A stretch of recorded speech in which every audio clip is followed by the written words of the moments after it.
Maybe I'll give context for how this kind of event came about. So during the batch, we run these pitch practices to help companies kind of prepare for demo day.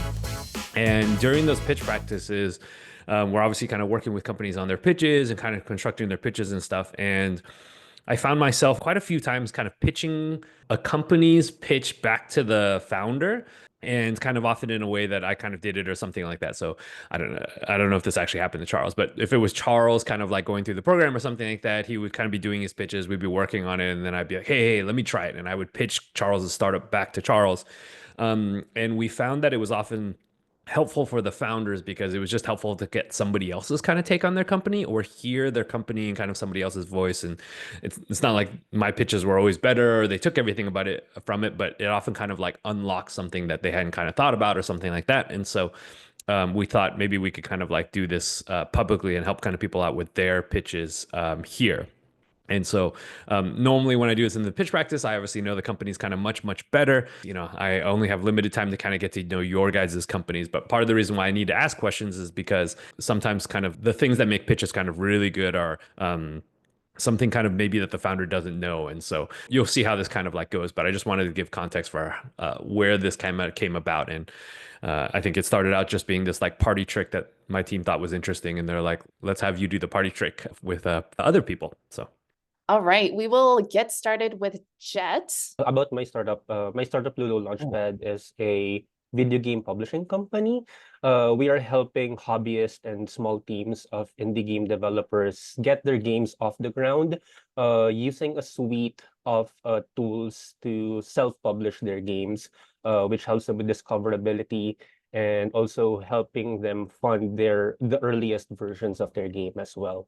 And right now it's the right time for this startup because a lot of the big AAA companies and big studios are downsizing. It's because it's super easy to make games nowadays, and it offers an opportunity for more indie developers and hobbyists to create their own games and hopefully get their games to commercial scale as well. So this is I'm going to ask you some questions about this, but it's so interesting. Sure. I would totally leave out AAA titles, any mention of them from your pitch at all, All right. because for me, I'm like the gaming industry is huge. Like there could be AAA titles, there can be indie games. That's how the internet works here.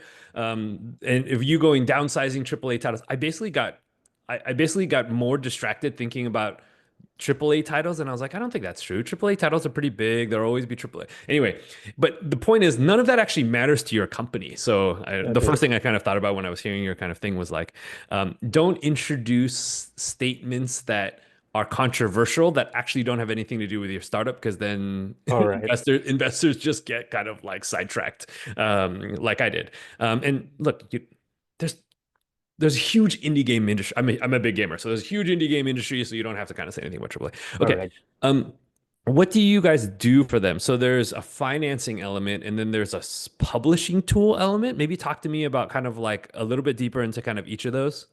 All right, yeah. So we initially thought this going to be like a crowdfunding kind of website, but Okay. when we talk to customers, apparently Yeah. they need discoverability more, and the gamers as well, the other side of the market, Yeah. they are trying to find more creative like kind of games. So we focused on discoverability next. Okay. So what we're building now is more Wait. on. Sorry. How do you do that? Because like Steam has the best discoverability probably, right? It Mhm. has like the most kind of users and all of that kind of stuff. So how do you guys kind of do discoverability?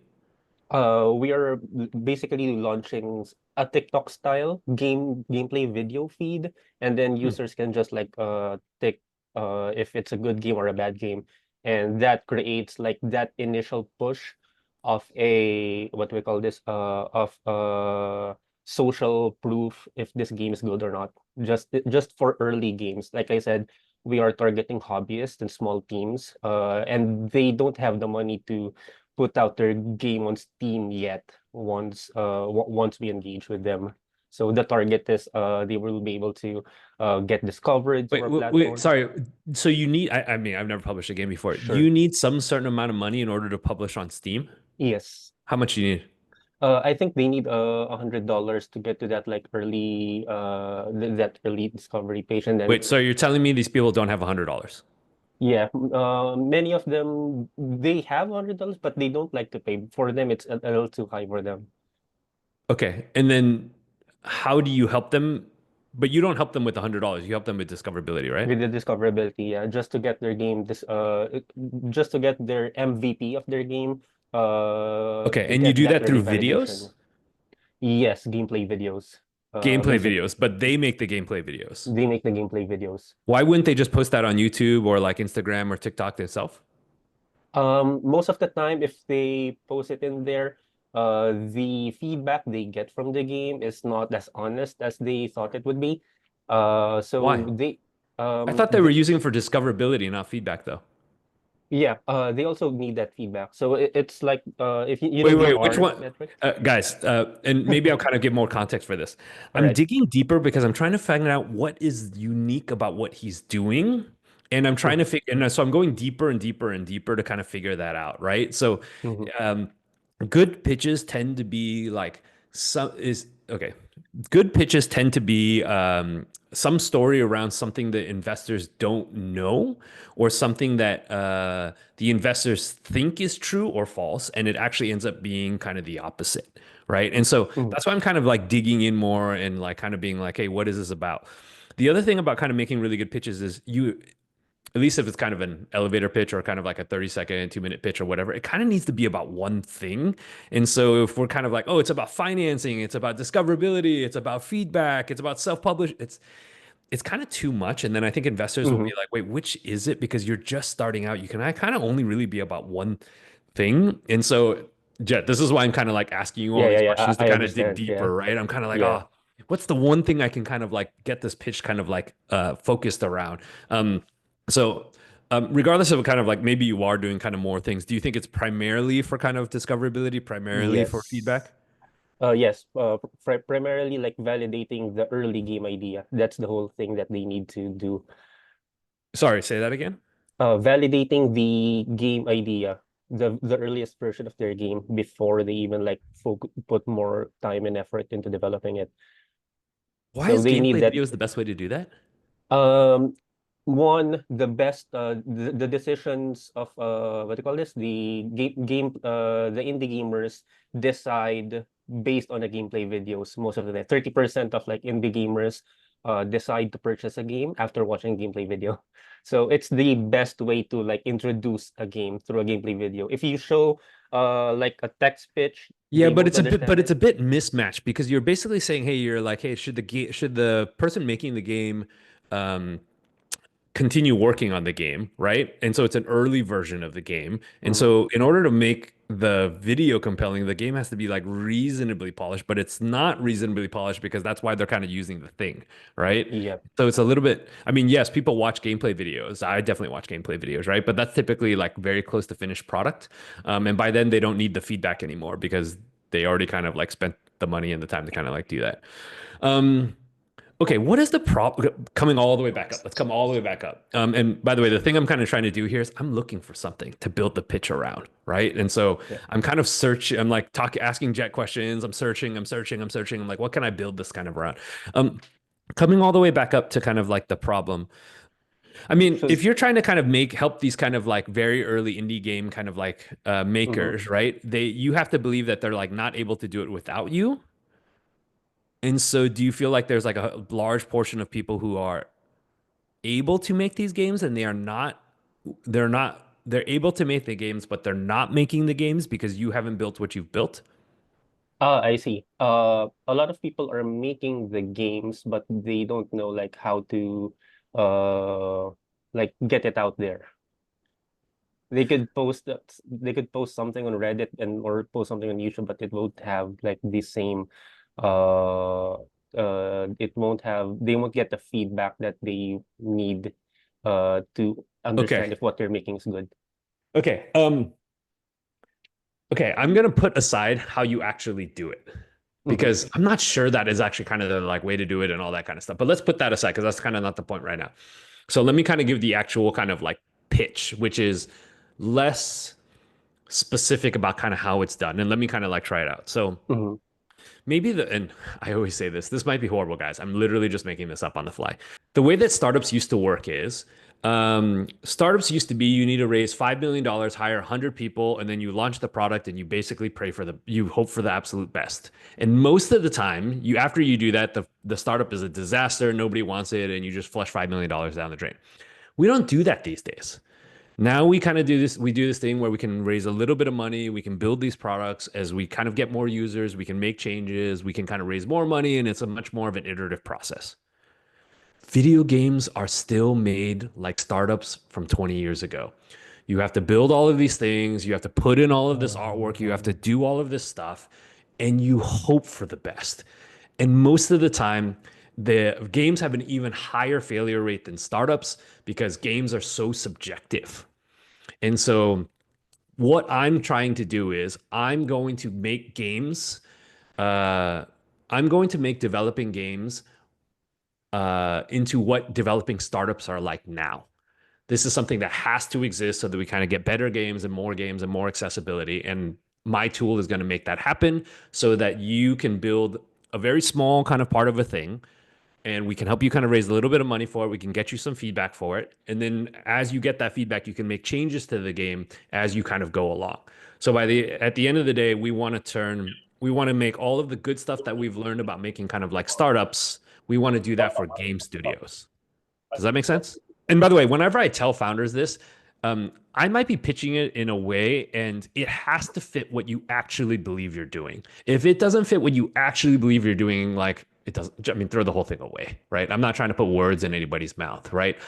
But I think, Jet, the thing I was trying to kind of like zoom in on was just this idea of kind of like iterative game making. And I think the closest analogous thing I could kind of think about was just that like startups used to kind of work this way. And then it obviously was the wrong way to work. Like no startup is built this way anymore because it's the wrong way to do it. But a lot of games are still made this way. And, you know, if there's anything we've learned, that should be the wrong way to do it.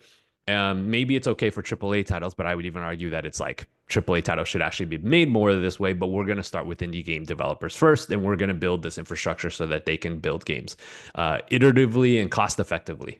Does that make sense?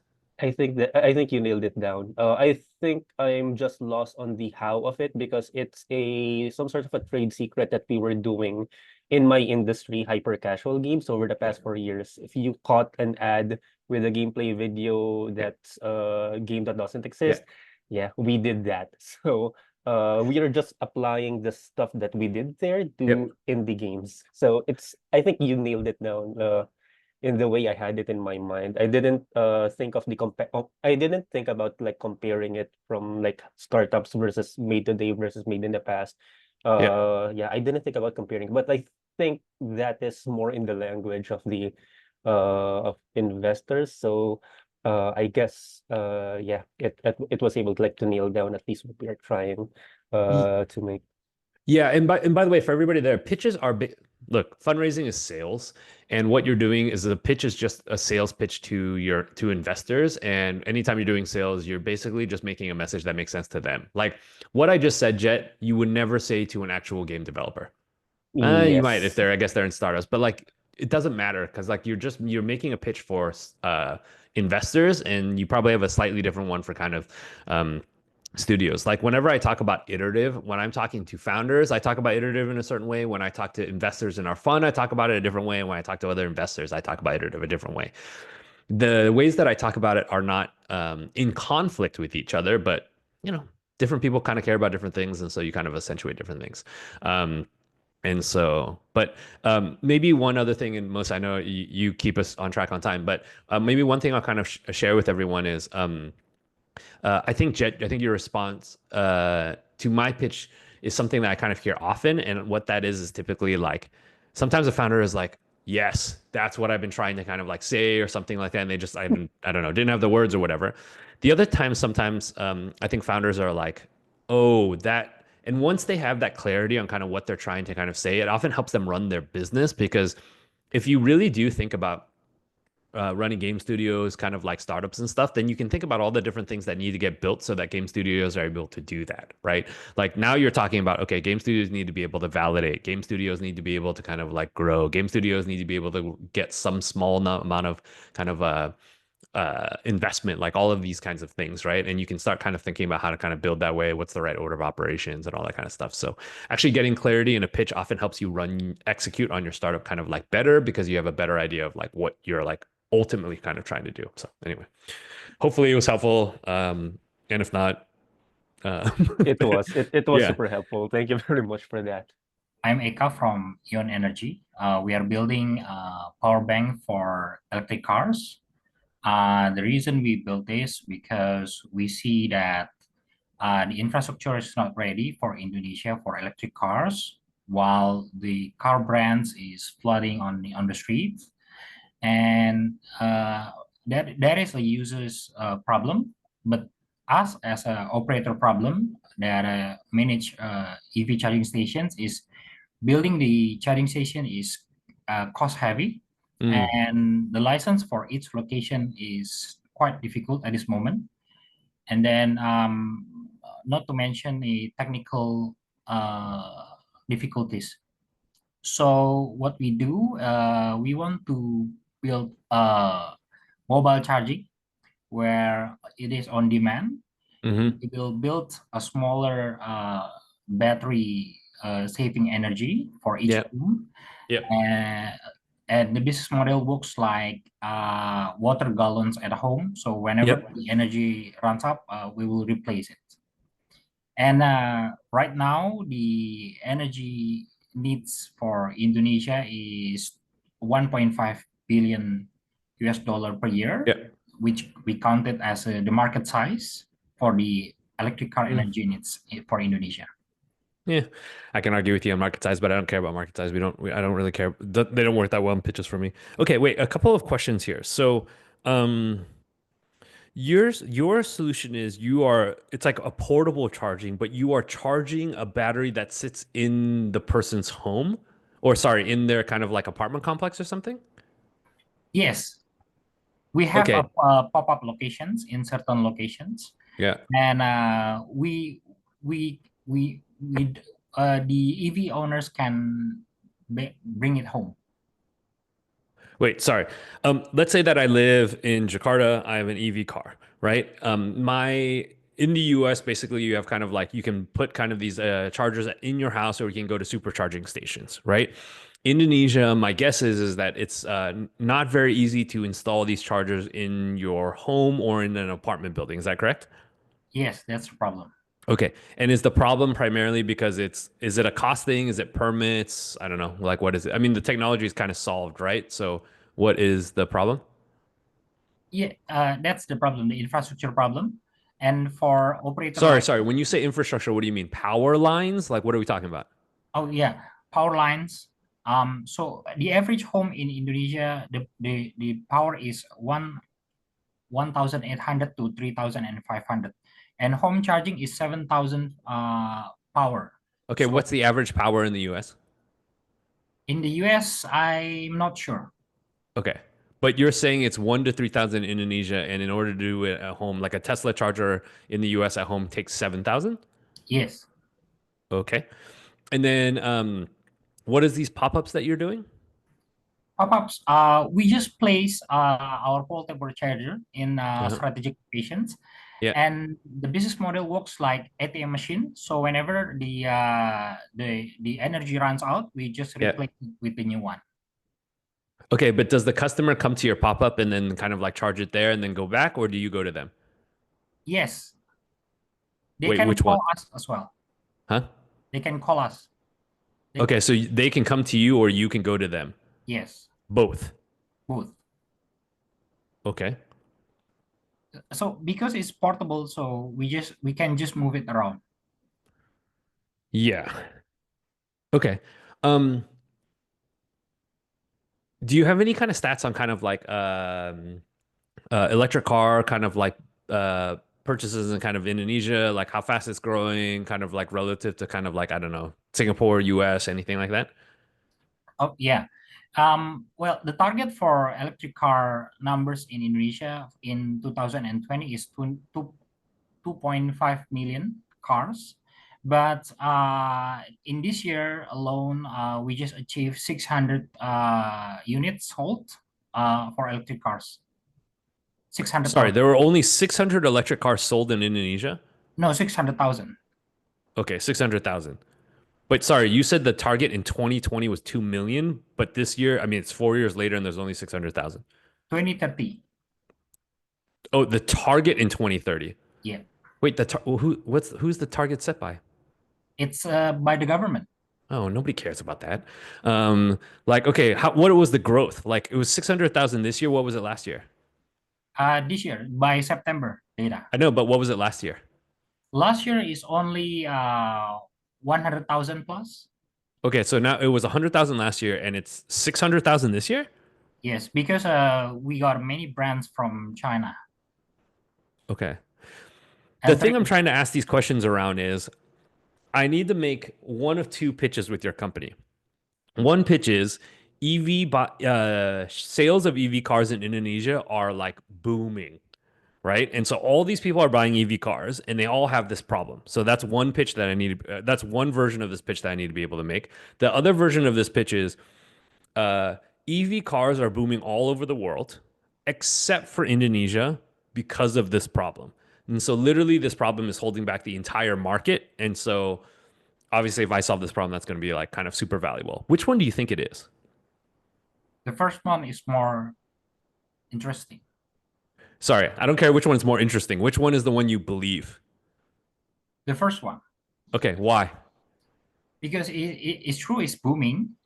But if we say to investors like, except for Indonesia, they will think that they will back off a little bit, that the market is not there, Indonesia is not ready. I don't know, but that's Wait, what wait, wait. Sorry, I asked you a question about what you believe. I didn't ask you a question of kind of like what investors are going to respond to. Which one do you actually believe? Forget investors, screw investors. I believe the first one, Okay, why do you believe the first one? because the number is really growing. Yeah, but I mean, 100,000, 600,000 in a country with 300 million people, like, it's not obvious that it's growing that fast. Yeah, I mean, it's 6x, but it's like there's 300 million people, right? Yeah, it's the conversion matters is related to infrastructure. So people still hesitate to buy the EV because Yeah, of but how do you know that? uh, well, there are many news about that and surveys and statistics. None of that buys. Like, that's super not believable. Like, you just quoted. So, okay. Okay, I mean, your pitch should reflect what you actually kind of believe. We're gonna have to figure out how to kind of beef that up, right? And so the way that I would probably beef this up, and look, I'm gonna make up statistics here, and you should try to go find the other ones. But the thing that I think would be really interesting, and by the way, guys, I think with these kinds of pitches, having some kind of contrarian opinion or some explanation, I think, is interesting to investors. And so the thing I would probably pitch is if you could find out EV growth in Indonesia relative to other Southeast Asian countries, and then relative to maybe a developed country than like the United States. Um, and I think the thing that you'd want to be able to make is, based on your belief, you'd basically want to be able to make this pitch that EV growth in Indonesia looks like EV growth in America like 7 years ago or something like that. Or maybe kind of like all of Southeast Asia looks this way or so and basically you're trying to make this pitch that, hey, EV cars are inevitable. People want them. Everybody in the world is switching over. What do people kind of say? It's like what is that saying? It's the saying is like the future is here, but it's unevenly distributed. Like that's the way that you kind of want to think about these kind of like you want to make this pitch in the cars. It's like, hey, EVs are the future, but like not evenly distributed throughout the world. It takes kind of different times for these things to kind of like get across. Here's where we are with Indonesia, right? And you can do some extrapolation on kind of like, okay, if Indonesia is like the US kind of like 7 years ago, by the way, they have about roughly the same population, then you would expect EV kind of growth to kind of be like this. And so you got to sell people that like, hey, EV growth is going to be really big, and we're seeing early signs of this already based on the existing one. And you got to be able to, I don't care about news reports, I don't care about studies and surveys and all that kind of stuff. You got to find kind of like numbers if you can, right? And by the way, the best compelling stuff is one number. Like if you just have a graph of like EV adoption in the United States over the last 10 years, and you can map that to kind of EV adoption in Indonesia, and Indonesia is an earlier state, that's like a easier kind of thing. Okay, so that's argument number one, is that uh, EV adoption is inevitable. It is the future. We see it happening in all of the developed countries. Indonesia, actually, I kind of know this number. Indonesia in like 5 years or something is going to be like the sixth highest GDP on the planet or something like that. And so we see EV adoption kind of like in lockstep correlation with kind of developed countries. And Indonesia is kind of like on this track, and we think it's going to happen soon. Okay. The thing you don't know, though, is unlike all of the developed countries, they do charging through superstations and you can install in your house, and it's not a problem at all. And the reason why it's not a problem is because when those countries created their power grids, they had, I'm going to make up this number, you should find out what it is. An average house in America allows for 7,000 watts, volt, I don't know, whatever kind of like the metric it is that goes to their house. Same with kind of Singapore and all of these other places. That is great. Then it's really easy. You just buy this thing from home, you plug it into the outlet, and you can kind of charge your car, no problem. That's not true in Indonesia. Indonesia households only have like 2,000. And so they can't put these chargers into their house, and they can't kind of like do these things. So what you're going to have is you're going to have a country full of people with buying EV cars with no way to charge them. Fortunately, I'm going to solve this problem for everybody. My solution is there are a few places that have this kind of power outlets, and I'm going to kind of like put those places and charge those places on there. I'm going to load those onto batteries that people can come and pick up, or I can send to kind of charge at their house. And so they will have large batteries at their house. And so they will have the infrastructure and battery to power all of these things, but this problem I'm solving is that they don't have kind of the power distribution to kind of like get directly to those batteries. And so I'm going to kind of set up kind of like basically kind of charging stations for these batteries to kind of like make it. And you can kind of see with this pitch, I'm basically setting up your solution, right? I'm trying to get people to buy that EV adoption in Indonesia is going to be huge, because if it's not, then your company's kind of like going to not be that interesting. And then, but you also have to be able to explain why people in Indonesia need your solution and not one of the other solutions that's happened in the other places. And I think that's a really good opportunity for you to teach people. Right. So you have to be able to tell people like, well, Tesla just built supercharging stations, and you can just buy my brother has one, like a Tesla charging thing. You just plug it in your house, no problem. And everybody that's going to kind of come in and talk to you is probably like going to think that. And so you need to be able to share something they don't know, which I think is this power thing, which is why I was kind of digging into it. And by the way, as you're making these cases, you want firm numbers, right? So actually look up what the numbers are. So if you say, oh, houses in America have more power going to them than Indonesia households, that's not as compelling as if you give the actual number. So if you were like, hey, the average household gets 10,000 volts, the average kind of household in Indonesia gets 3,000 volts, here's the reason why. And you can say something about kind of like, I don't know, the government kind of set it up. A lot of the power grid in Indonesia was built kind of like informally. I don't know, if you can give some explanation to that, this all kind of makes it more real. And then you kind of sell the solution. I think one of the things that people kind of get wrong about pitches is they spend all their time talking about the solution, but you actually want to spend, if you can make the pitch that the problem is a really big deal, then your solution automatically becomes kind of more valuable.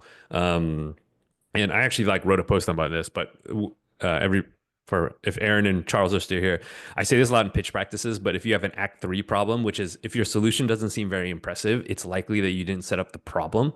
And it's kind of like in a movie where if the movie resolves the problem and they didn't set up the problem properly, the movie is not very satisfying. It's kind of like, I don't know, if in one scene, if they introduce the problem and then the very next scene they resolve it, you're kind of like, okay, cool. I guess that wasn't a big deal. But if you kind of set it up and all of this, then the solution kind of hits harder. And so I think for you, you got to like set up the problem the most. And then you can kind of like, once you set up the problem, you'd be like, hey, look, this is a really big problem. And it's going this way. Then you can talk about your solution. And ideally, then you can just make it into a game of like, okay, this is the best way to kind of solve this problem. But once you get into the world of like, this is the best way to solve this problem, and people buy the actual kind of problem, then I think you're in reasonable shape. Hello everyone. Good evening. I am MD Abdul Haq, founder, CEO and Chairman, Pupil School Bus Limited. We are dedicated to provide safe, reliable and affordable transportation solution in Bangladesh. There are 40 million students between grade 1 to 10 in Bangladesh, creating $4 billion market.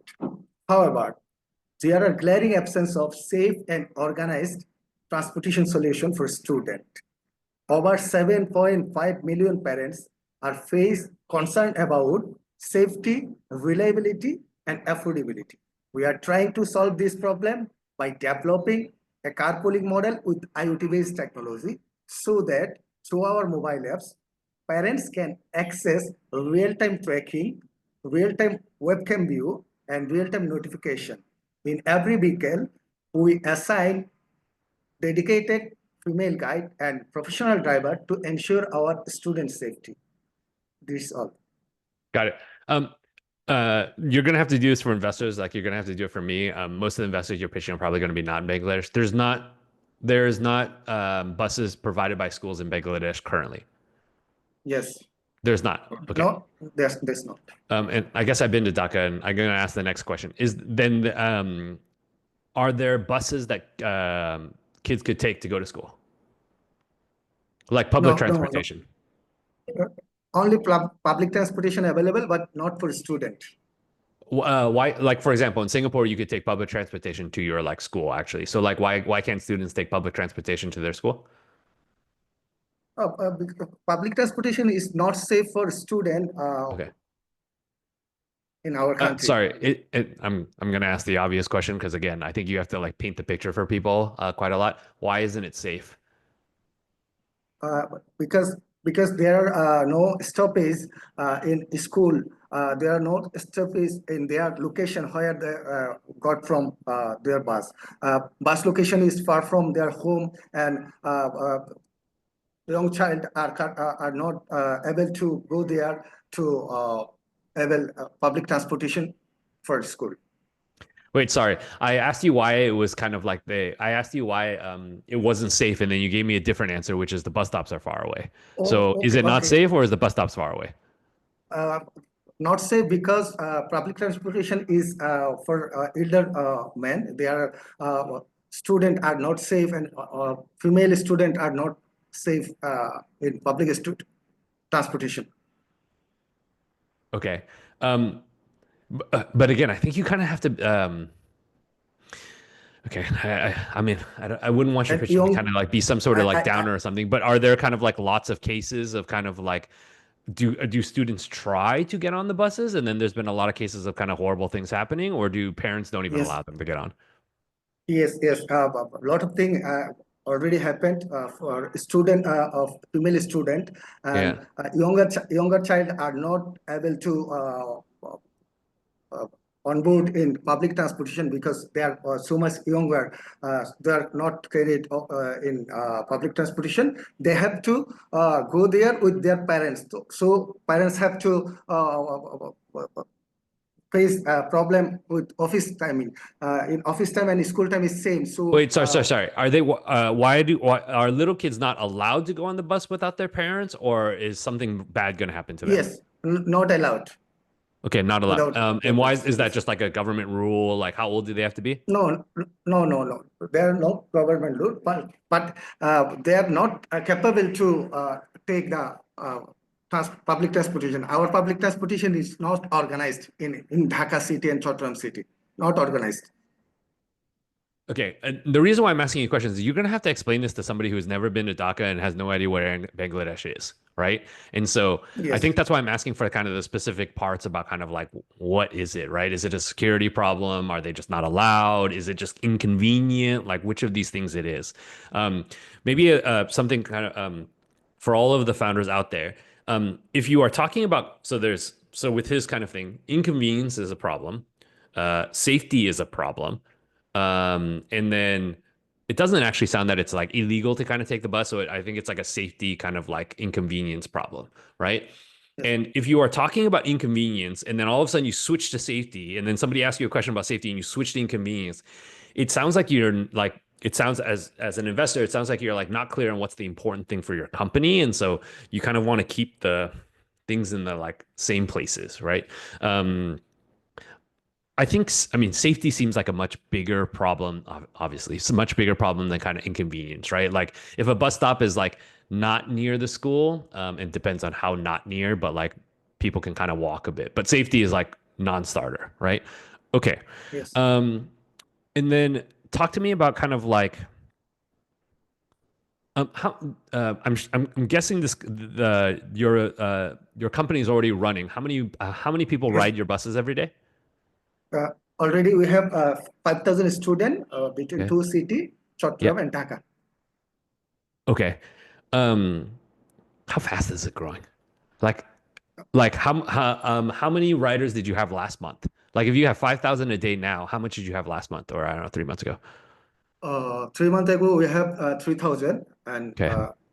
within 3 months we are Okay. now 5,000. Okay. Is there a certain type of I'm guessing, I mean, I'm guessing parents kind of like you sell to parents, right? So parents are the ones you're trying to kind of sell. Is there a certain type of like what do parents who are using your bus typically like? What are they like? Is it middle class, lower middle class, upper class? Is there a specific part that they live in? Like maybe tell me a little bit about the parents. Yes, there are many types of parents here, middle class, upper middle class. We have designed our service for all of class because Wait, sorry. Okay, this is a good thing for founders. That's not a good answer. Investors yes, don't want to hear that you've designed it for everybody at this current stage. And the reason why is because you're still small. I mean, yes, this could work for everybody, obviously, right?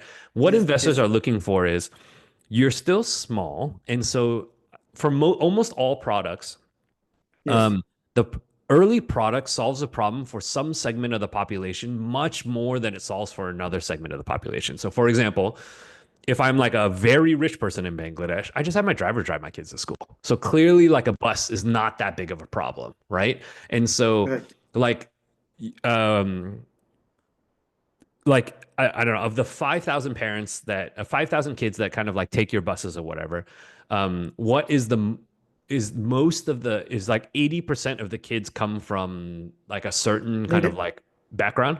middle, middle class, lower middle class. Okay, lower middle class. And then anything more you Yes. can kind of tell me about them? Like what do they, how do you sell it to them? What's the thing they care about most? Safety? Uh, in our country nowadays, working parents are growing rapidly, so they are not capable to take their child in their office time. So they Oh, assign convenience. their yes, convenience is most important.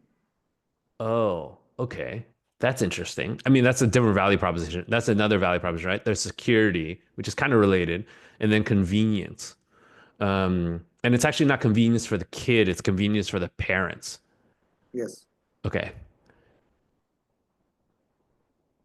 Okay. Um, and then are there types, is it parents who then have to go to I don't know, like kind of more kind of manual labor, kind of like work? Is it like that kind of thing? Like I don't know, what are the most common jobs for these parents? There are garments worker are mostly garments worker, and there are national government worker also, and non-government international or national institute, they job there Why do you think they are the ones that use this most?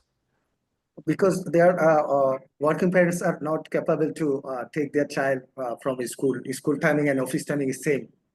Yeah, but there's a lot of other jobs. I mean, if you work at like a factory and you're like, I don't know, making kind of like cardboard boxes or something, you still have timing in a factory. You still have a timing too, right? And so they have to be at work.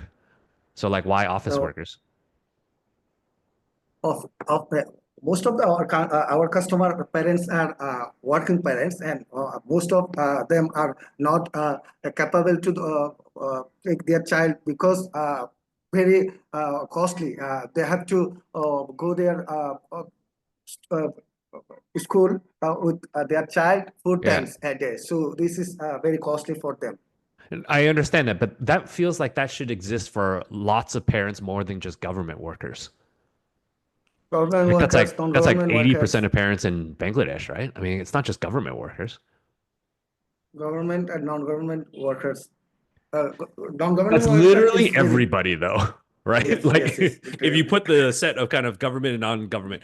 Okay, guys, part of the Yes. reason why I'm kind of digging into this is because um I'm looking for something kind of like interesting, or like I'm looking for the secret around kind of his user base. And that I can kind of use to kind of build the pitch around and kind of make it kind of like, I don't know, like make it stand out more. So the really kind of like no brainer, sort of kind of not that exciting version of this pitch is in Bangladesh, we don't have school buses like we do in kind of like a lot of other kind of developed countries. And they can't take public transportation because it's not safe. So parents kind of have to kind of like make this choice. Actually, what happens when parents have to go to work and they can't do any of these things? Do the kids just not go to school? Well, they are assigned some elderly, their grandfather or Yeah. uh, some already made some booked some taxis and Uber cab for costly. If, they, there are solution, but costly, I mean, having the so much grandparents costly. do it doesn't necessarily cost money. I mean, it's time, but okay. So because I want to kind of get to kind of like one more, but the thing I'm trying to kind of the bad version of this pitch is just kind of like descriptive and informative, which is Bangladesh doesn't have school buses. Kids can't take transportation by themselves because it's not safe. And so parents, if they're fortunate enough to have kind of like grandparents to help their kids go to school, then they do that. And if they're not able to do that, then they have to make this choice between kind of like being able to go to work or not taking their kids to school, which neither of them are good. And so we made basically a private school bus system so that they can pick up kids and we can take them to school. Right. It's technically correct, but it's not very exciting, right? Can people kind of like hear it? It's like, it's not that exciting. It's kind of like, there are no buses. We made buses. Yay. Right. And so the thing I'm trying to dig into is like, how do I increase the stakes here? Right. Where I'm kind of like, you know, I don't know, for 40%, I'm going to make stuff up. So I'm making stuff up, and you should actually kind of find the kind of the real things here.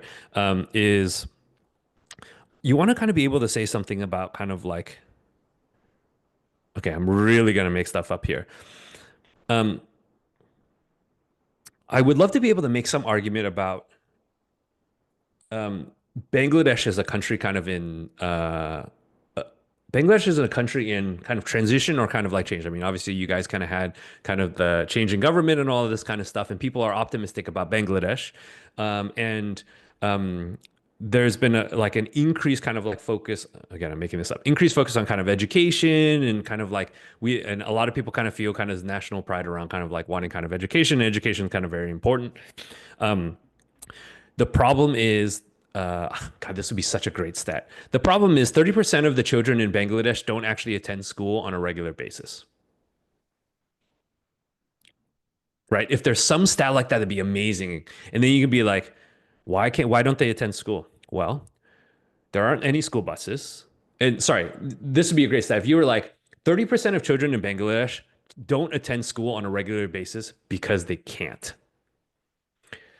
There's no school buses to kind of take them there. They can't take public transportation, and the parents have to work at the same time.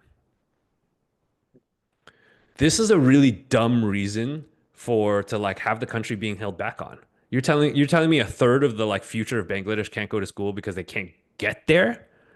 Like there's a school, there's teachers, they have classmates and everything, and they just can't get there? That's ridiculous. We're solving that problem by kind of like we're solving that problem. We are building the school buses. We are building the school routes that like should be there that you all enjoy kind of in your countries so that we can make sure that this 30% can kind of like get there. And then you want to be able to make some argument about who that 30% is. That 30% is not equally distributed across the population, right? And so that's why I was kind of asking like, okay, what are the parents? Who are the parents and that kind of stuff so that you can tell a story about kind of like the people who really the families that could really benefit from kind of these schools and kind of going to these schools are the ones that are like not being able to get there, and they're the ones that you are targeting. And then I would love to be able to get into some world where you're like, uh, we have so many children, we have so many parents who want their children to be on our school buses that we've been growing this percent, whatever. We have parents kind of like begging us to kind of help their kids kind of go to school. People are desperate for this. And so we're raising more money to kind of like buy more school buses and all this kind of stuff. But you see how it's like, there's the point about like, there's no school buses, so I made school buses. And then there's this other thing where it's like, you're on a crusade. And I feel like some of the best startup pitches feel like you are righting a wrong with the world, right? Like, and by the way, I think this works really well for your pitch.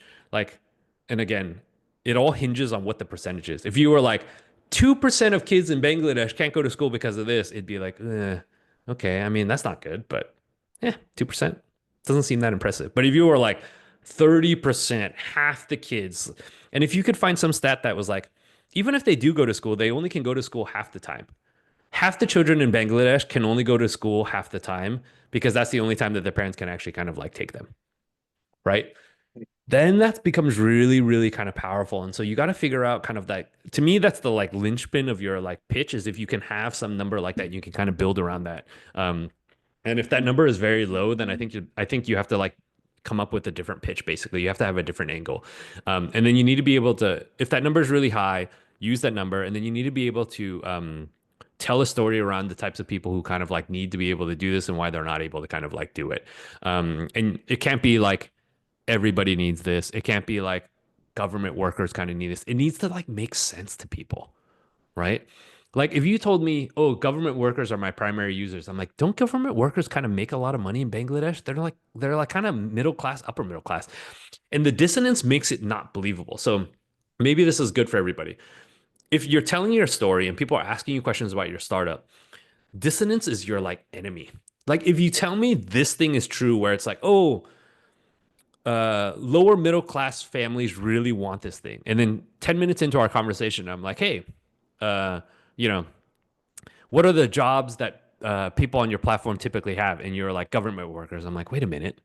Earlier you said lower middle class, but government workers aren't lower middle. And now I don't believe you anymore, right? Because these things don't add up, right? And so I think this actually happens a lot where startups are kind of like pitching one thing, but what's actually happening is a different thing, or they're not sure or whatever. And then when those things kind of like don't match up, then investors get kind of like very skeptical, right? And so anyway, that's like a separate thing. But I think you need to figure out what that number is. So you need to make your pitch feel like you're like righting a wrong with your country, right? And this is really important. This is like an important thing that we're doing.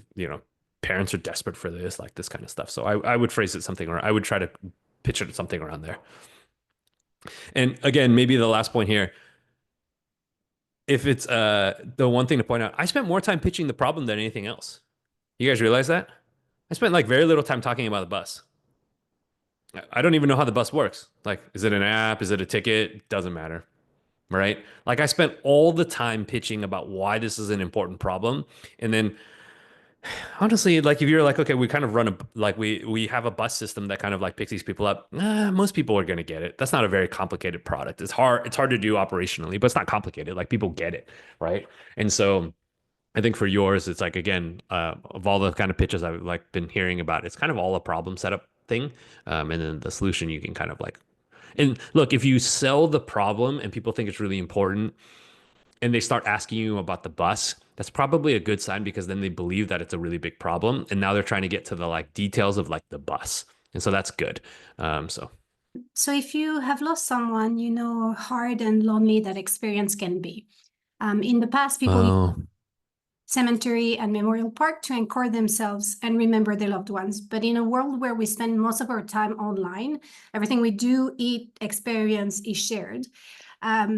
There's no safe space or place to honor people who passed away, contribute to keeping their essence and memory alive, and get support through grieving. Right now, the same people who share their lives online are also the ones in charge of all the death arrangement for the previous generation. But there's no manual on how to do this. And most importantly, we're not taught how to grieve and how to support grievers. So we are trying to do is a digital grieving platform. Dosta aims to support the grieving process digitally with online memorials, community building, and individual space to remember your loved ones. The name comes from the Swedish concept dödsstädning, which means death cleaning. And since death is inevitable, we want to make sure you have the right support and safe space to go through your grieving journey. Great. Okay, I'm going to ask questions here. What do people typically want to, when people are kind of grieving in kind of this way, and when there is an online space for this, how do people typically interact with it? Is it like, are they sending messages? Like, okay, maybe an example of this. I have a cousin, my grandmother kind of raised all of my cousins and I. She passed away a long time ago, and I have a cousin who basically writes something on her Facebook wall for the last like 7 years. And so maybe talk to me a little bit about what people are doing in these kind of online spaces. Yep. So maybe I'll talk about the competitive landscape Yep. and what exists. So you have right now, for example, legacy.coms who are in charge of doing the print obituary. So Yep. they're trusted because they do print obituary and they have Sure. online memorial on top of it. Then you have Facebook where you can memorialize the account. But most of the time, if you memorialize it, it means it cannot be touched again. And what people we're going through a questionnaire right now, and what people are saying is that they want to share the impact that person has had and share the good story. And there's no place to do that, and there's no place to remember that person and their legacy, basically. So the other thing that they're saying as well is from a digital point of view, some people, not all, but they do not want their Facebook to be a reminder of that person passing away. They want to decide when to go and grieve. Yeah. So yeah. Okay, so what's the action people want to do? Is it like, are people like, do they want to record videos? Are they sharing a memory? Do they want to write? Like maybe just like talk to me about, what do people want to do? So most of if you think about what exists in the past, it's like a book of condolences. They want to be able to share. So it's either text or pictures or videos of that person. Yeah. Okay. And then is this accessible by others? Is this like something where like when people want to kind of share these things, right? Sometimes people share these kinds of memories because it makes them feel good. It doesn't matter if anybody else reads it. And sometimes they want to share it and have other people kind of like see this. Do you have a sense of which one it is? Probably a bit of both. Yeah, it's a bit of both. But because in the product roadmap, we want to make sure that if you want to have like also a bit of a diary of what you're going through, you can write to that person for a long time, but that would be a private space. That would not be a shared space with everyone. So yeah. Oh. Do you think your product is more for the person that's grieving to help them process that? Or do you think it's for... Completely, yeah. And in the future, we want to make sure that people who are going to pass away, let's say terminal illness and everything, can actually prepare what their profile will be and help the others. But for the questionnaire we are conducting right now is to make sure we understand the entry point, and it seems the entry point is the grievers and not the people who are preparing for death. Got it. Yeah. And by the way, I think for that's an important kind of distinction from like an operational when you're executing on the product, like super, super important. Okay. So it actually is, and actually if somebody was kind of terminally ill and they can prepare some of this and all that, I guess that also fits into them. That probably is helping their loved ones kind of process the eventual thing that's kind of happening. So actually the entire product is focused on kind of helping people kind of grieve and process kind of their emotions that are related to that, correct? Correct. And part of the differentiation with, for example, people who are now using AI to recreate like their loved ones is we believe that a grieving process and a healthy grieving process is the absence of that person. So recreating that person through AI to have doesn't help. I see. Doesn't help. Yeah. So it might, in the future, we never know, but right now it's, Sure. What do people do now? So there's probably a lot of people who kind of like, grieve in a less structured way is maybe the way I would put it, right? Like, okay, you're kind of just sad, you're kind of just like getting day to day, you call random friends, at worst there's kind of like substance abuse and kind of this kind of stuff. And so it's not very kind of like structured and oftentimes kind of not that productive, right? Yeah. There's podcasts that exist for you to go through. There's you can try and find groups or communities around counseling and but there's nothing where it's a one platform where not only you get the help but you also decide in the past you might have gone to a memorial park or visit a niche or wherever the hashes were spread, but because we live online, there's nothing online to do that, to be able to have that space and hold that space for that person. Do you think it's important to kind of like, and I'm asking this not in a kind of like any judgment kind of like thing. I'm trying to understand kind of like how you would think about it. What do you think the importance of having an online kind of space for? I mean, there's been, thousands of years of kind of human beings, no online space for this. They kind of get over it eventually. Like, do you feel like an online space helps people kind of ease kind of their pain? Is it kind of gonna get through it faster? How do you kind of think about that part? So a few things. First of all, is the community building. Sometimes when you've lost, for example, let's say you're a widow and you're a young widow, it's really hard for someone to relate to you unless they've gone through that same experience. And finding subgroups or someone that you can see and understand that has happened to you 10 years ago and where are you now with your process helps me because I just gone through it. So there's a lot of community that online platform can help because you're not tied to where you live, but you open up a bigger community. There's also cultural nuances, and there's also the fact that we live in a global world, and sometimes your support is not there, and you need that, or your family or your friends or Okay. It's so funny. I've like gone through like several iterations of your pitch in my head already, and I keep kind of changing it because I keep learning more about it. And I'm like, okay, it's not quite about that. If it's helpful to you, maybe let me go through the iterations that I had in my head, and then we can kind of like, okay. So when I first read this, the thing I was kind of thinking about was like, oh, this is the like next iteration of kind of like some social custom that basically is like how people kind of like grieve. And I was gonna make some case about kind of like we spend so much of our kind of lives online, and so like that's how we kind of like interact with a lot of people now, and a lot of social interactions have happened online, and so it makes sense that some of this would also kind of like move online. And so I was thinking this is like a evolution of kind of like human kind of like culture, that there would be kind of like memorials that were online and that kind of stuff. And that's actually kind of like, I actually think it's a weaker form of kind of what you're doing. That was more of like, this is going to happen online. But I think you're actually trying to like that. You're actually trying to kind of help people, right? Then I thought the second one was, oh, well, you want to just have like a digital memorial for people. And with that one, I was kind of like, oh, why do people need a digital memorial? Like, do people really care about that? That kind of stuff.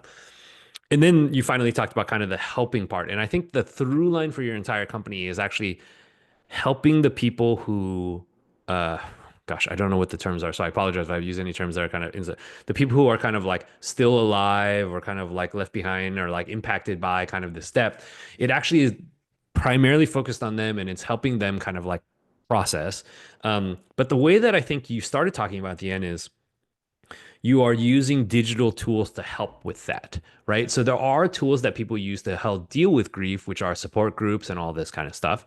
They're offline, absolutely kind of like nothing wrong with that, right? But like, why wouldn't we apply modern technology to some of those kind of like techniques to make it more accessible to people and kind of like, I mean, accessible, more time efficient, kind of like, whatever, all this kind of stuff that we're kind of like talking about. But I think that's kind of where you were going at the end here, where you're like talking about the community.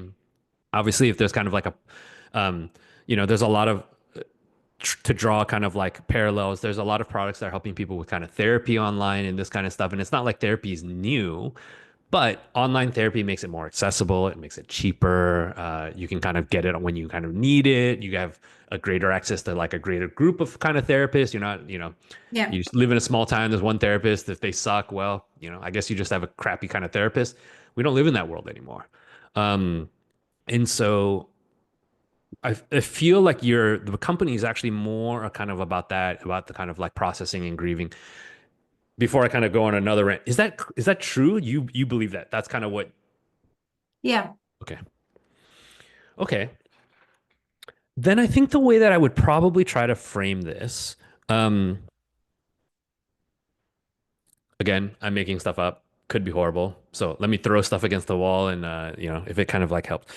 I keep wanting to make similar kind of like connections to therapy because I feel like therapy is kind of therapy is kind of like it's an grieving is probably some subset of kind of like therapy or something like that, but it's probably it's a subset, but an enormous subset because it's a subset that happens to every single person on the planet, right? So it's an enormous subset, and it's a really big subset with a really unique challenge, right? I think death is something that's kind of like very kind of human and kind of like all this kind of stuff, and so it's a really big subset and kind of like unique. Okay, so what we've basically done in this kind of new brave world that we have with technology is we have made therapy more accessible to everybody, and that's all great. And they've been huge companies like BetterHelp. I know there's like a couple of these companies, but they're like billion-dollar companies. Cool. That works great if you need kind of like general kind of like therapy and kind of like very kind of like broad cases.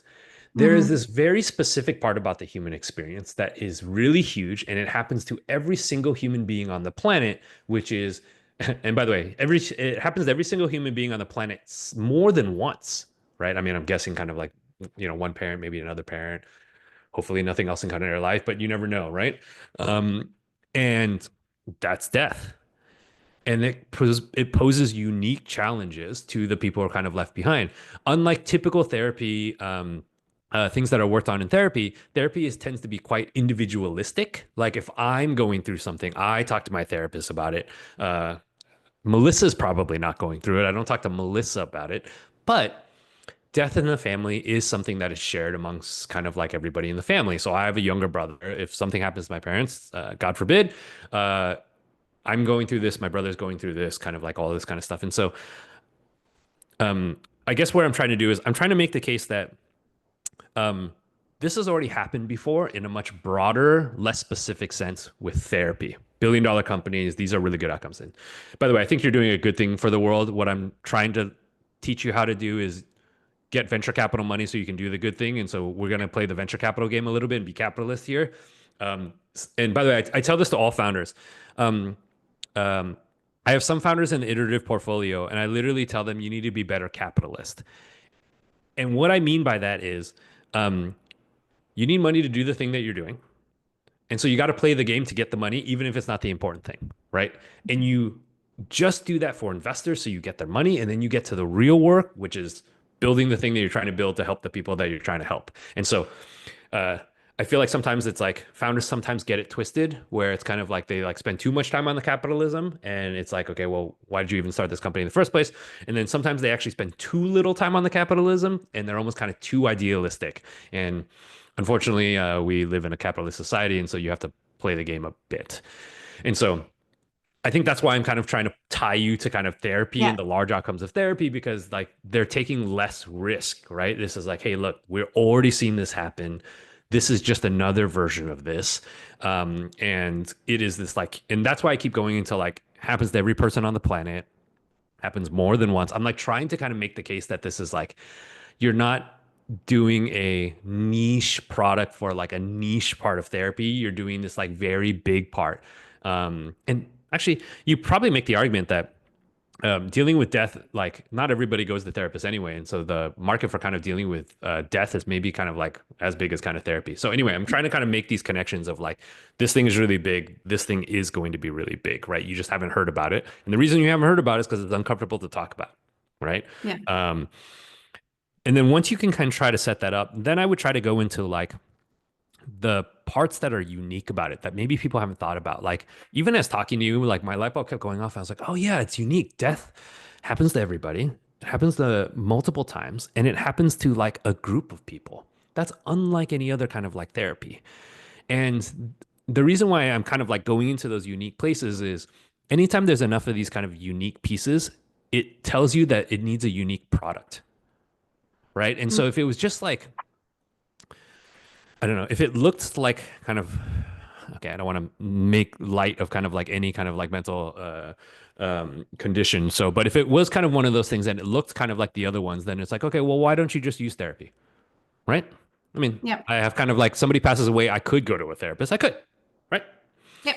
But again, there's these unique aspects of this, and in the case that you want to make is making a product that's specifically focused on this to take advantage of the unique aspects and deal with them helps people process better. So, for example, if something happened to my parents, God forbid, at least I kind of have my brother there. And so if there was a part of the practice or the product that helped me kind of grieve, helped my brother grieve, helped us grieve together and this kind of stuff, we probably can process it faster than if it was something that was just by myself. And I'm like, oh, okay. Like now you're making the argument for why there needs to be this like standalone product that focuses on just this because it's not like the other things.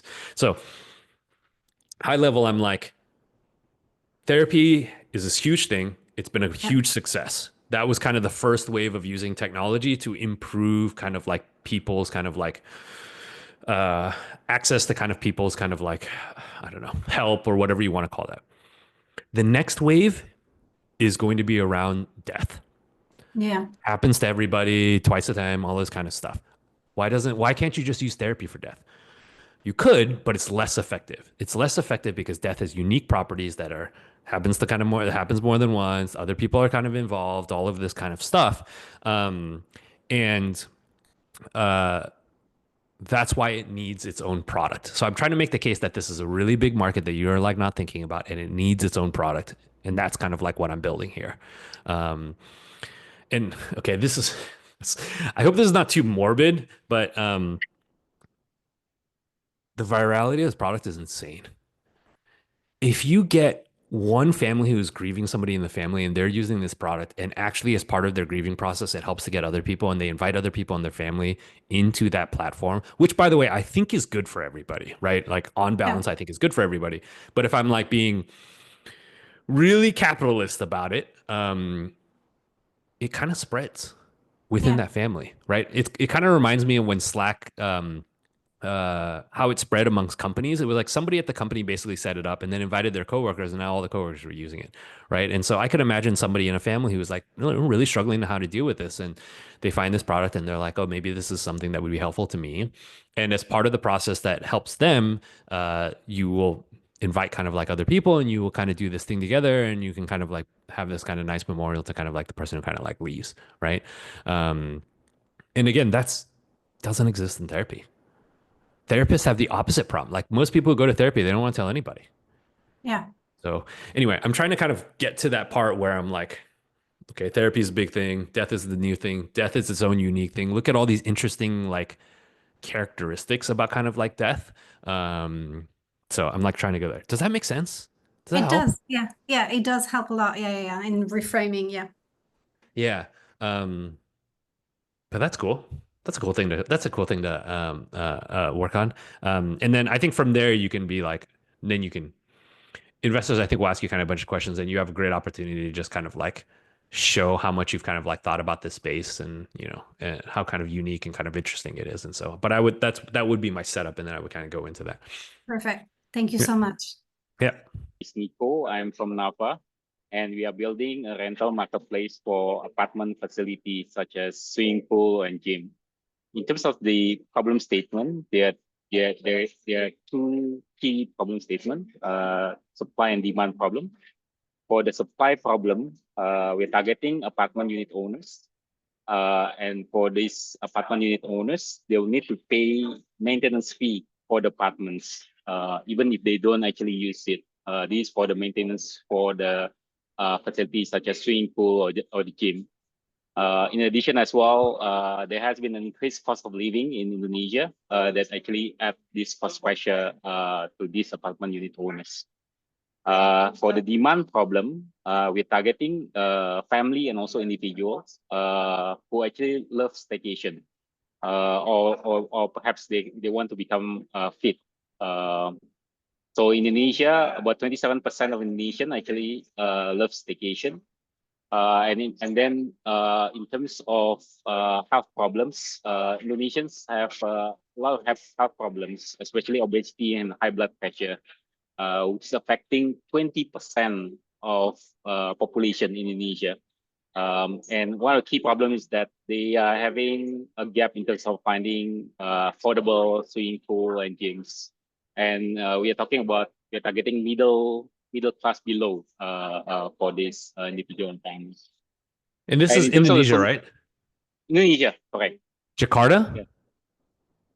Yeah. Initially, we target Jakarta, but we're going to expand to other cities as well. Yes. Okay. And in terms of the solution, we are building a marketplace for renting out apartment facilities such as swimming pool and gym with two key value propositions. The first one is that it will be 50% cheaper in terms of pricing than the average price in that area. And secondly is that there will be more variety in terms of assessing the swimming pool and gym. Yeah. Okay. I think I get it. I think sorry. I mean, I think I get the kind of like basics of it. It's kind of like relatively straightforward. It's almost kind of just like Airbnb for like shared facilities on kind of like apartments, basically. Okay, a couple of questions here. Apartment unit owners are not. I mean, I own an apartment, right? And I don't know if the building would be very happy if I rented out the pool to kind of like some random person, because I don't own the like building, right? Is that a problem you run into? Not yet, basically, but a lot of people has been asking this. Yes, this is somehow in the gray area, and so do Gojek without taxi license, and so do Airbnb with a hotel license. Okay, that's not the same, but okay, cool, got it. I don't think that's the same. I think it's gonna be a problem at some point, but I think that's that. Okay, who are the people that are renting this out? Again, rich people can just like basically go to like some fitness club or whatever. So like, who are the people who are like renting this out, and what's the main reason? Yeah, so we are targeting middle class and below. Okay. And the main reason is, as mentioned, they want to have like a place for staycation, and also they want to get healthier. We also have like influencer as well, actually, who wants to. Wait, like, sorry. Do they also rent out the apartment? No, they don't. So this is just the apartment facility, the swimming pool. So similar like pass. Yeah, how do you do a staycation if there's no room though? They can just go to the swimming pool. Okay. No. So basically, maybe staycation is not the right word. Okay, but they can use a swimming pool and gyms. Yes, correct. Do your customers think of it as a staycation though? Customers, no, actually. So we deliberately mentioned that this is just like access to the swimming pool, gym. Yeah. So like when you tell people about it, like why are people using this? Yeah, so we found out that some people actually book for Airbnb and Travelio just because they want to access the swimming pool actually. So they pay like a more premium price for staying at those apartments. But they don't actually stay. They just want to try out the swimming pool. Sorry, you're saying that some people are booking Airbnbs in Jakarta just to use the pool? Yes. Sorry, correct. That doesn't seem like something middle class and lower would do. Right? Lower, no, but middle class, yes. Seems like a rich person thing. I'm talking about the not like a very expensive kind of apartments. There's also the middle class below apartments. Yeah. Okay, and when you talk to them, why do they say that it's not? Why are they not going to a gym? Like like some other swimming pool. From pricing perspective, there's one thing. It's just And cheaper? second thing is variety. Yeah, it is actually 50% cheaper. That's how we position ourselves. Okay, and then how many people book the same like pool over and over and over? At the moment, we don't have a lot of data on this at the Okay. moment. So yeah, Okay, and then how many people have done this? How many bookings have you had? we have 3 bookings at the moment. We just Three work on bookings. this in the last 3 weeks actually on this. So it's still very new on this. Okay. Yeah. Okay, I think the crux of your pitch is basically going to have to be that people want this and that a lot of people want this, right? I think that's going to be the crux of your pitch. Because I think people are going to be skeptical that this is like a lot of people are going to want this. And so I think we're going to have to make some argument about why this is the case. Do you have any idea why this might be the case in Jakarta and not anywhere else? Like, why doesn't this exist in the U.S.? Do you have any like hypothesis? Is there something about Indonesians? Well, it exists in the US actually. So there's a company called Swimly in the US. So they are a Series A company, and they actually start out as renting out of swimming pool of the homes in the US. It's Indonesia. We don't have like a lot of homes with swimming pool because it's only catering for the very wealthy individual. But we have like a lot of apartments with swimming pool and gyms. So yeah, and also in Singapore, there's a company called Stay, and similar in terms of concept. Yeah. I mean, that doesn't mean it's definitely something I want. I mean, I just looked up that Swimply company and they raised money in 20. Oh my gosh. They've been around since 2012 and they last raised money in 2021, which is not a good sign, actually. Like, that's quite slow and they haven't raised money since, which probably means they're not doing very well. So unlike the last company who have like big companies that are like billion-dollar exits, this is more unproven. And by the way, that doesn't mean it won't work. I'm just saying that like from an investor standpoint, there's more questions around it, right? Like if you were like, oh yeah, there's a publicly traded. Sorry, this is actually kind of the worst case scenario because the best case scenario is there's like some giant company in the US and it basically works in the US and you can be like, okay, cool, I'm going to do this for Indonesia, which is what Grab and Gojek are. I actually think the second best version of this is no company is doing this. And there's something unique about Indonesia that lends itself to a product like this, because then that's really interesting, right? But if it's just something that maybe is not working in the US, it's kind of like, eh. But also kind of the US is like very different. And so I'm trying to think about how to kind of like map this to Indonesia. Like, is this idea going to be a big idea? Or is this idea going to be a big idea? And one way to think about it is this a big idea anywhere, or is this going to be a big idea just in somewhere like Indonesia? Like some ideas work better in kind of like other countries, right? What do you think?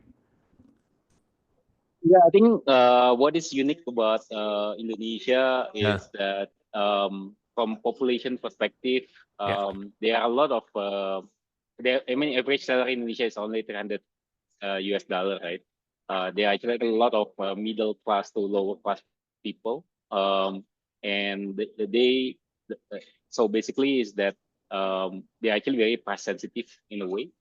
And so that's why we are actually targeting one of our key value proposition that is actually cheaper than the competition in this case. And in addition as well, there is a lot of health problem in Indonesia. So this is like a way for them to be able to access gyms and swimming pool. I think that's a weak pitch. Like, I think the pitch that you're like, I mean, if you're like making the case that like, oh, Indonesians are like cheaper than everyone else, it's kind of like hard to kind of like buy. Like, it's cheap. There's people who are kind of like price conscious like everywhere, and so I don't know. It's like not clear to me that like people in Indonesia are like more price sensitive than kind of other places. And then the other part of it too is that like, I mean, heart disease and all, I mean, there's heart disease everywhere. Like, it's not obvious to me that like there's heart disease in Indonesia, so people want to rent swimming pools from apartment. You know what I mean? It's just like that's quite a leap. And so, okay, how do we make this kind of like case? I mean, Airbnb's pitch was none of the things that we were just kind of like talking about. Airbnb's pitch was two things. One is they thought about it as there are assets that are not being used and should be used. So as the story they used to tell, which was true, was San Francisco used to have a lot of, still does, a lot of conferences. So like business conferences, right? Hotel rooms get fully booked, except for all those other buildings that people live in where there's tons of space. And so people are basically like, I mean, kind of just supply and demand. There's a ton of people that are coming for these conferences. They run out of hotel rooms, but there's actually space in San Francisco, right? In these kind of homes, there's all these extra beds, and you know, it's called Airbnb because they figured they can just put kind of like an air mattress on a floor and call it good. And so their whole pitch was around, hey, there is this pent up demand and there's actually supply. We just need to mobilize the supply. And that's kind of Airbnb kind of like started and they make the pitch. And by the way, even in that case, the pitch didn't go very well because people didn't believe that they wanted to like stay in other people's homes on air mattresses, which is fair enough, right? And so I think Charles kind of put this in here, but part of me is also kind of like, I feel like apartment management companies might be more interested in this because they're like, oh, it's a revenue driver for them. And so I don't know, I was kind of like, oh, I could see the, sorry, I can understand the supply problem, which is not really, which is they just want to make more money. They have an asset, more people can use the asset, they can make some more money on it, right? So that one I'm like not that surprised. By the way, when Airbnb came out, there was people that were renting out their like parking, their extra parking garage, their driveway, and basically everybody ran around and was like, what are extra assets that we can like sell to people? For some reason, only kind of like bedrooms stuck. And so I can buy for the supply. I think the demand is the thing you're going to have to like work really hard to like sell. Like, why do people want to do this? Okay, what is the best I could do to kind of like sell this?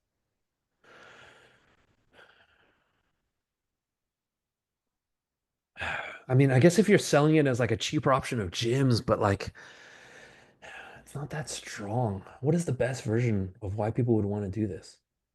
Would pay for this? There's like a group of people that can't afford the gyms, and then you'd have to make a case for like Indonesia, that group is bigger than in other places or something like that. Why do you think so many people would do this? What do I think? Number one, it's basically variety, right? So as mentioned, like Jakarta is like one of the most traffic jam city in the world, and it's one of the most what? Traffic jam city. A lot of traffic jam, and basically, if you have like more variety, easier access to gyms, and one of the friction of going to the gym is the location, right? If let's say that location is very far away, that's what he thinks. So potentially it's variety, number one. Number two is that's not variety, by the way, it's accessibility. Accessibility, yeah. Yeah. Accessibility. And also, yeah, number two is basically price conscious for the person who actually wants swimming pool and gym. I don't think the price conscious one is a very strong one. What do you have a third one? That one is the actually there is an emerging segment on which, you know, and these are actually influencers. So they are not health conscious and stuff. So they're more like wanting to have a place to take pictures and stuff. So we have those questions asked as well and interests. But we haven't dived deep in terms of that value proposition. Yeah. Okay. And by the way, for kind of like everybody who's here, if you're 3 weeks into an idea, and I'll try to help you, but just for everybody here, if you're 3 weeks into an idea, don't worry about your pitch. Like, don't worry about it. Like, the important thing is just like get people to kind of use your product and kind of work on your product and that kind of stuff. And so, you know, I'll help you with kind of this, but for kind of like everybody there, 3 weeks in, just work on kind of like on your products, get people to kind of book these things and all this kind of stuff. So, okay. I don't have a great pitch here because I think it's like I'm having a hard time kind of understanding why people will kind of like do this. But I think the strongest thing that I've heard here is basically kind of like the best gym is the one that you go to. And the primary kind of like thing around whether you go to a gym or not is kind of accessibility. And you're much more likely to kind of go to the gym or kind of like swimming pool that is in the building next door or kind of like this kind of stuff. And so you're kind of giving access to kind of like that. This is especially true in Jakarta where it's very hard to kind of like get around. And so you kind of like I would go all in on the accessibility pitch, but in reality, I would like work on this idea more. But I think the only like plausible pitch here I could like think about is just the accessibility piece. It's kind of unique to Jakarta. It is true that like kind of, you know, if nobody's going to go to a gym that's an hour away and that kind of thing, but I still think it's kind of like a bit kind of like tricky, but I think that's like the closest. I think that's the closest I could kind of get. Yes, thank you. I think I got the gist of it. I think the pitch is for any farmer and become a gym pool. Oh, Charles is, I mean, that's interesting. I guess you could pitch the other side, like Charles is kind of saying. So you could lean into like rather than demand side, right, into the apartment side. And maybe that's an interesting place because then if the apartment management company actually like thinks it's a revenue driver, they will maybe advertise it for you.